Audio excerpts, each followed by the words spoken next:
Hello, it's Willow here.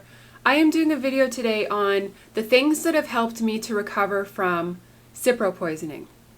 I was poisoned by Cipro, also known as ciprofloxacin, which is an antibiotic, in early December 2009, and I was completely devastated by this adverse reaction to this drug.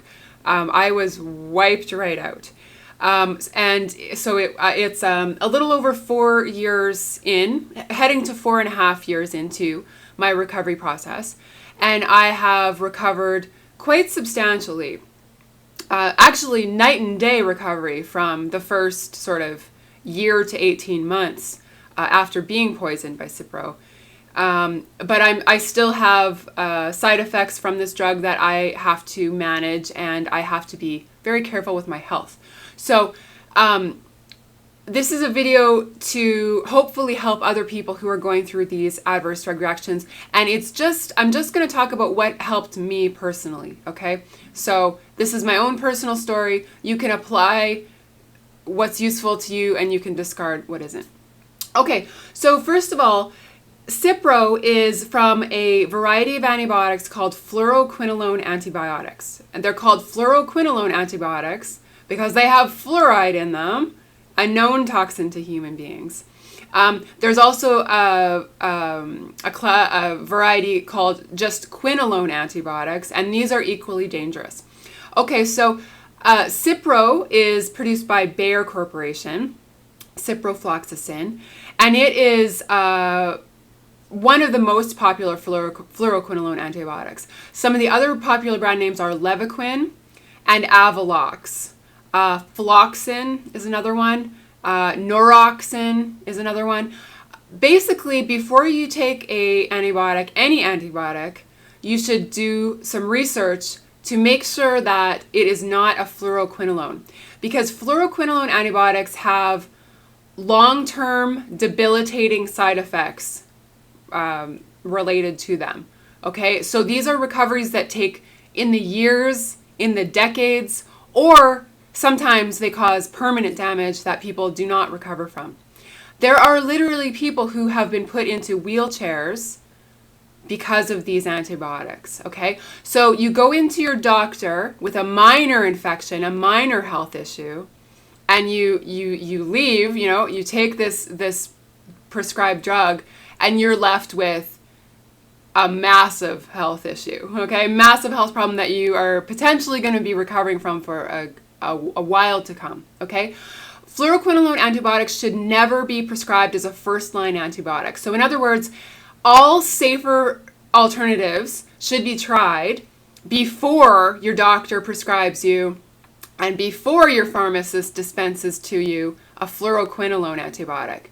The unfortunate part is this is not the practice. So these fluoroquinolones, again, most popular brand names, Cipro, Levaquin, Avelox, but there are, probably 20 or 30 different brand names of these.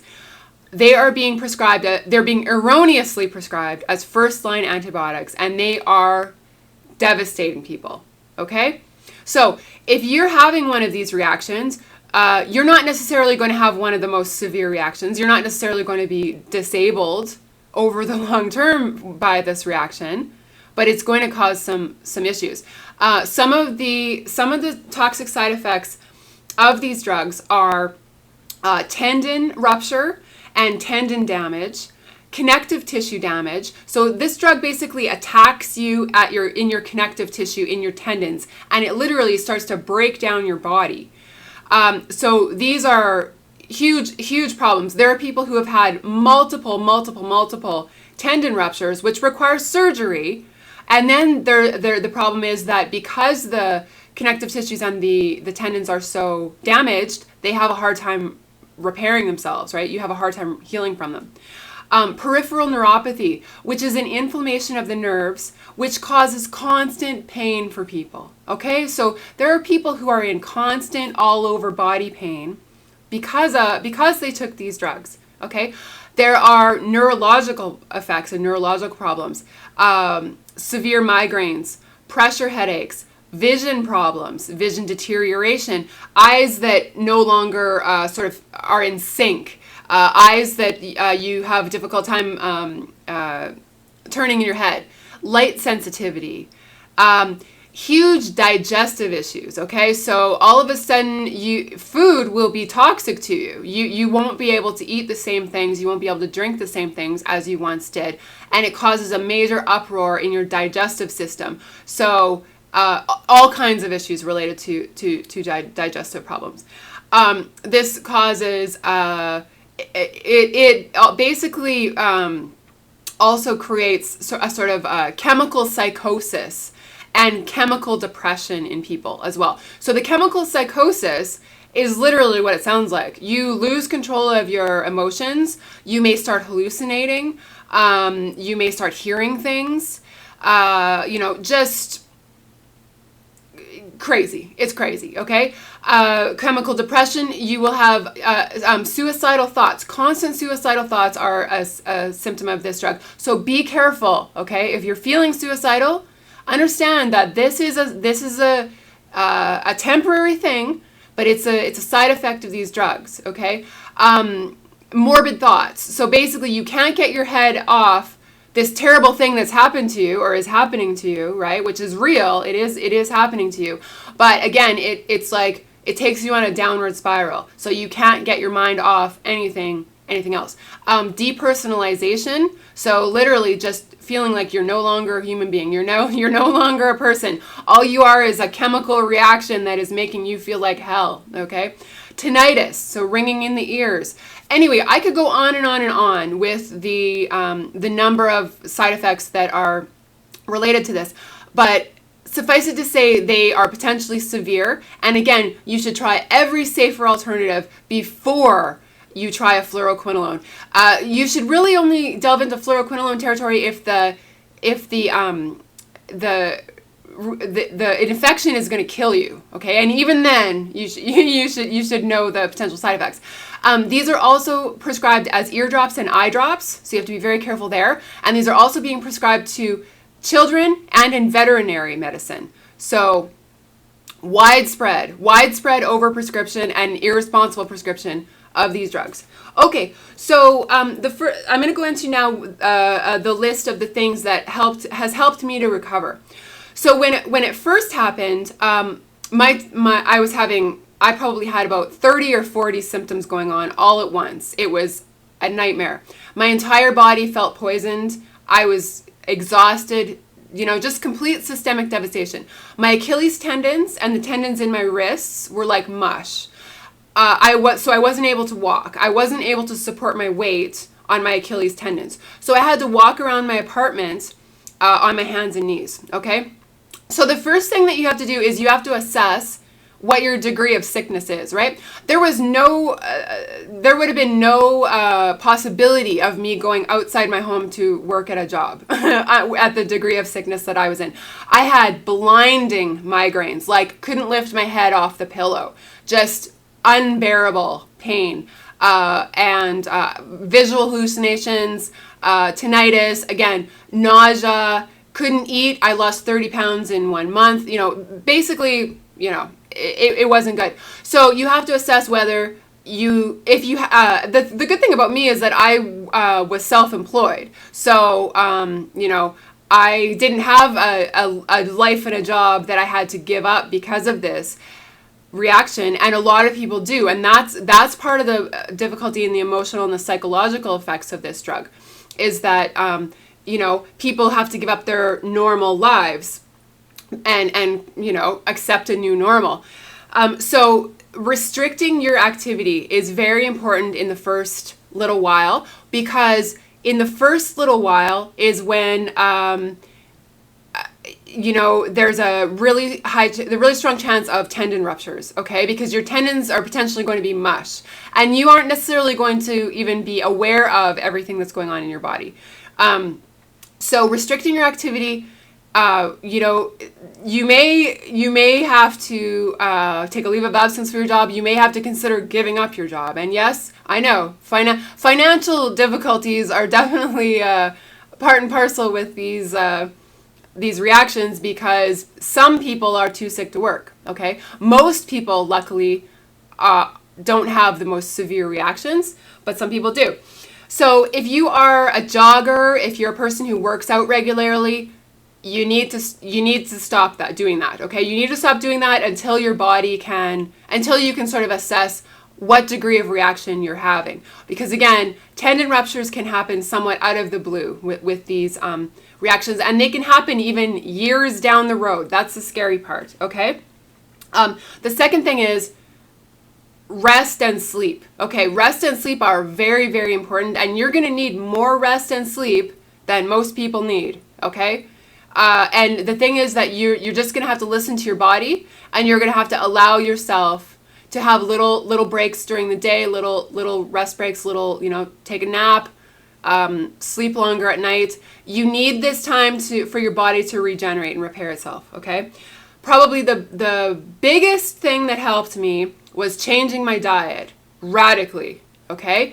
So what I had to do, I had such severe food sensitivities that I could only eat a handful of different foods that wouldn't give me a more intensified reaction, okay?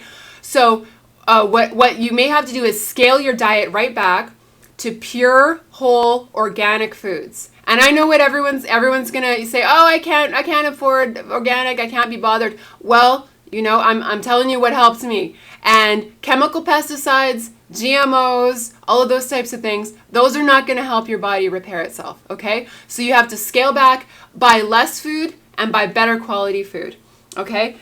This is especially important for meat and seafood, okay? I wouldn't suggest eating seafood at this juncture on planet Earth, period.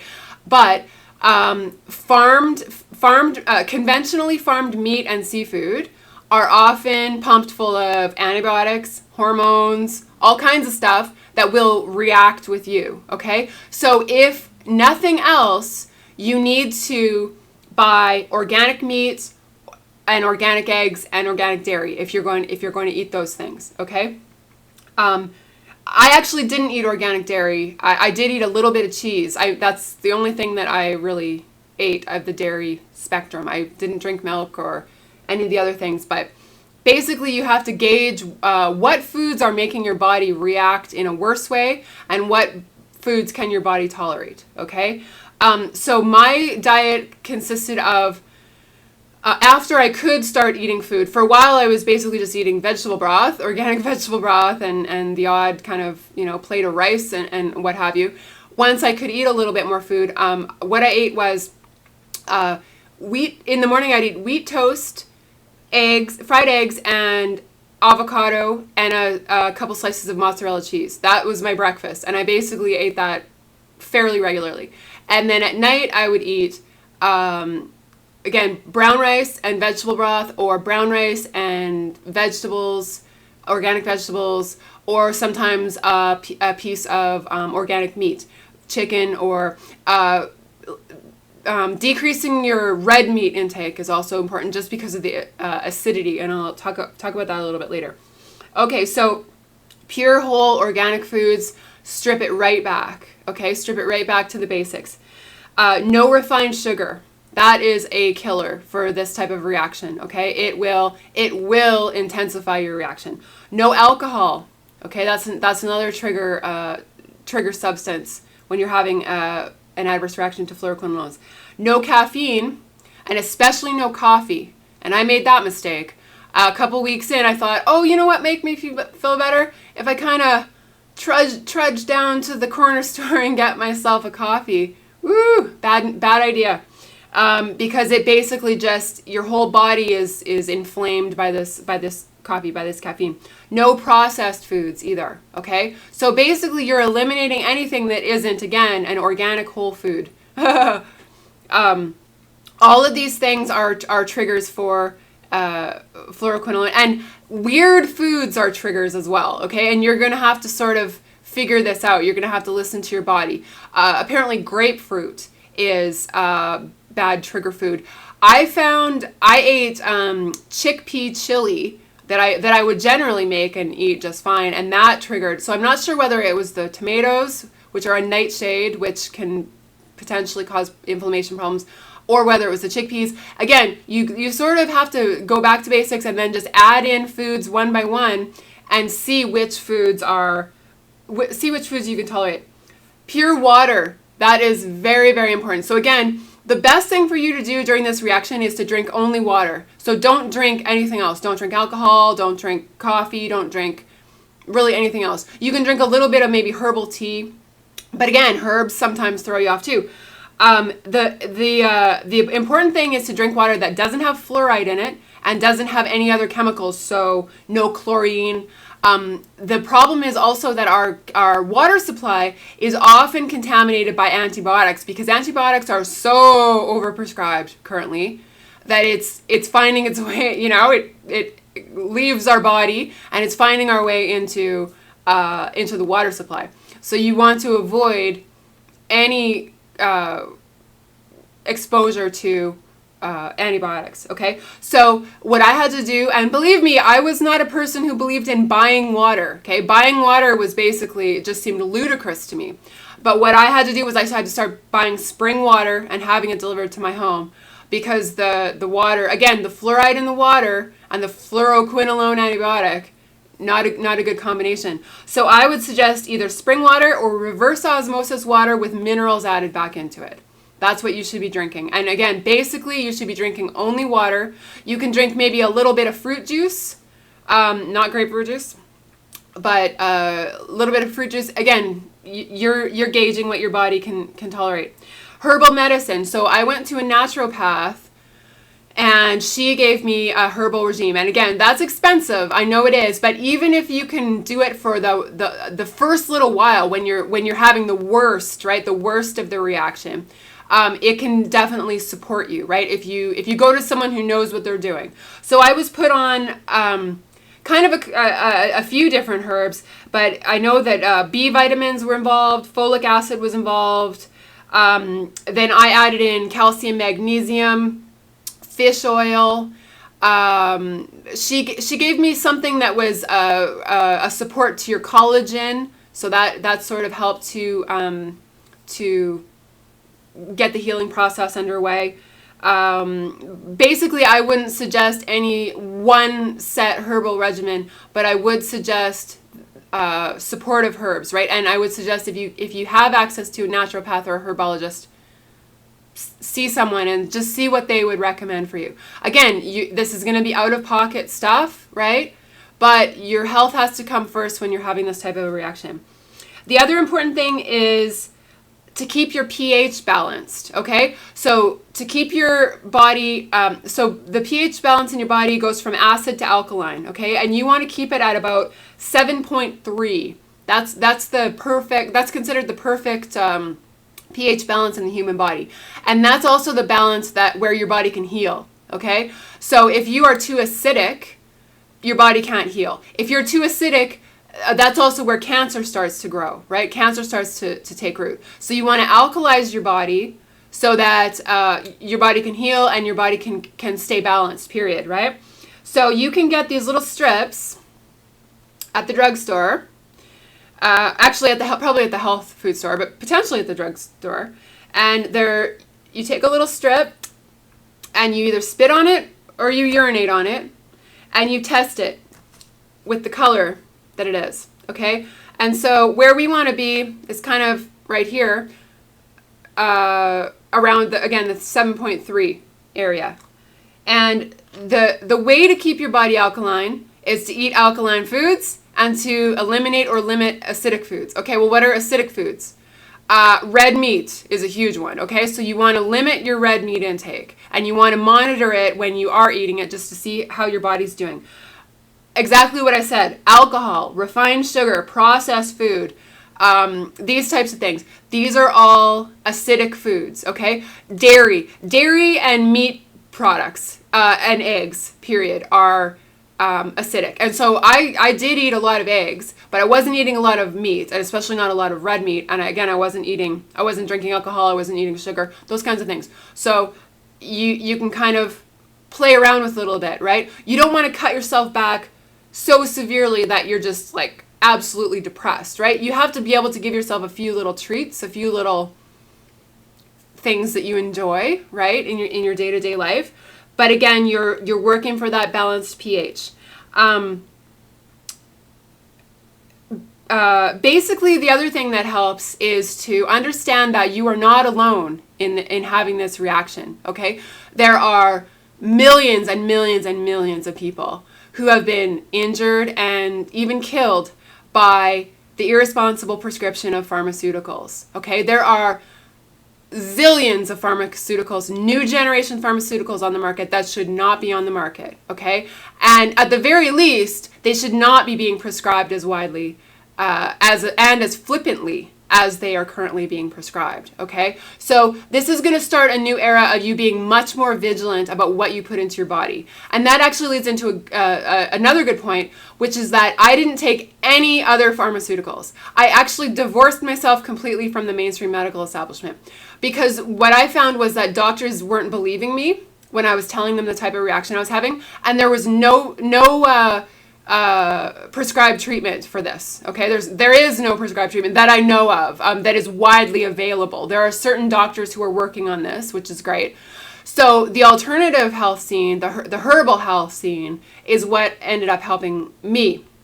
But primarily, it was diet. It was diet related. It was getting enough rest, and it was getting out from under the difficult emotions, right? And especially the chemical emotions that are sort of running through you. So understand that it's going to be very rough for the first little while, but it does get easier, okay? Like I say, I'm almost 4.5 years in, and it's night and day from where I was to where I am now, okay? And the other thing with these types of recovery processes is that for most people, they are cyclical recovery processes. So what that means is that you're going to go in a cycle of feeling a little bit better, and then feeling kind of terrible, and then feeling a little bit better, and then feeling kind of terrible. And what happens is over the course of time, and as you're taking care of yourself, as you're really taking care of your health, the periods where you're feeling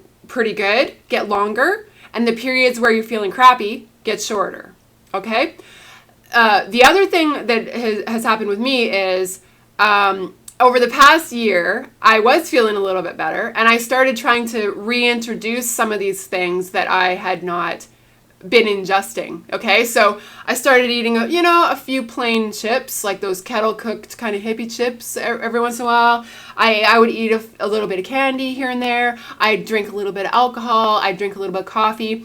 But what I realized was that ultimately those are inflammatory foods for me. And it may be that I just have to eat this, pure and yes, somewhat boring diet for the rest of my life in order to continue recovering my health, okay? But basically, you can play with it. So as you start feeling better and stronger, you can try to add a few things in. But basically, your health is going to be fragile for quite some time. So you're going to have to protect yourself, right, from a lot of the things that are out there in the world that can cause ill health in people, and especially that can cause inflammation and trigger a reaction like that. The emotional and psychological thing. So I was actually not able to read much information about this beyond what I immediately educated myself with. So when I started having this reaction, I started doing research on the internet and basically was horrified, because I had opened up the gates of hell basically into all of these horrific reactions that people were having. And I was, I knew that I had just entered into a very long, an arduous journey, let's say, okay? So it may help you to read other people's stories and to join the groups on Facebook. There are multiple groups on Facebook. There are multiple kind of forums and that kind of thing. It may help you to join those, or you may want to just separate yourself from it. Just like for me, it helped me to separate myself from the mainstream medical establishment completely. I will mention one thing is NSAIDs, painkillers. Those are not good to combine with this type of a reaction. I'm not sure if that's how you say it, but basically, be very careful what you take in, what pharmaceuticals you take in, including over-the-counter stuff, because all of it can have a negative reaction with what you're currently dealing with. So there are support groups out there. There are people who have been through this, who've been through the hell of it, who are still going through the hell of it, who have, suggestions for you, information for you, resources for you. There are lists of doctors who actually understand that this is going on, because the denial in the medical establishment is insane. It's literally insane. So, if you do run into a doctor who doesn't believe you or sloughs you off or, whatever, don't be disheartened by that, because a lot of us have come into contact with that. And I hope that your friends and family members believe you, but there are also people who have been through this and their friends and family members don't believe them. They don't believe that they're going through this reaction. So, people have been through the absolute ringer with these drugs, okay? And so understand that there's a lot of support out there for you, and that for most people, you will experience some level of recovery, okay?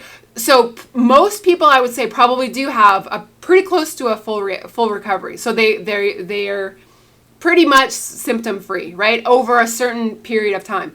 Other people may have some symptoms that sort of they have to manage and that they have to take care of. That would be me, right? And then other people have very sort of devastating symptoms that are carried forward for a very long time. But my belief is that if we change our lifestyle, if we change our diet, and if we listen to our bodies, and if we take the assistance that there is out there for us with natural medicine in particular, that we will experience some degree of recovery to the point where we're going to feel good about life again. We're going to feel good about our lives and what we're able to do and that kind of thing. So my heart goes out to absolutely every person on this planet who has been injured by the irresponsible and toxic pharmaceuticals industry, who have been injured via iatrogenic diseases and illnesses, which are doctor-caused, physician-caused illnesses. We number in the millions on this planet, so there is strength in numbers with this this problem that we're dealing with on this planet, and we are vocal about it as well. We're speaking up, and so when you have the strength to speak up, when you have the strength to provide some hope and inspiration for other people, you go and do that. Okay, you do your part to help heal and to help make people feel that they're not alone in this. Because when you have an illness, a chronic illness, a long-term illness, especially one that's invisible to other people, it can be very isolating. Okay, it can be very depressing. You can start to feel like, you can start to go to some very dark places. Okay, and so just know that you're not alone. There are so many out there who are working and fighting to get this solved, okay? And who are working and fighting to raise awareness about the dangers of these drugs. So all my best to you, and I hope that these tips have been somewhat helpful in your recovery process.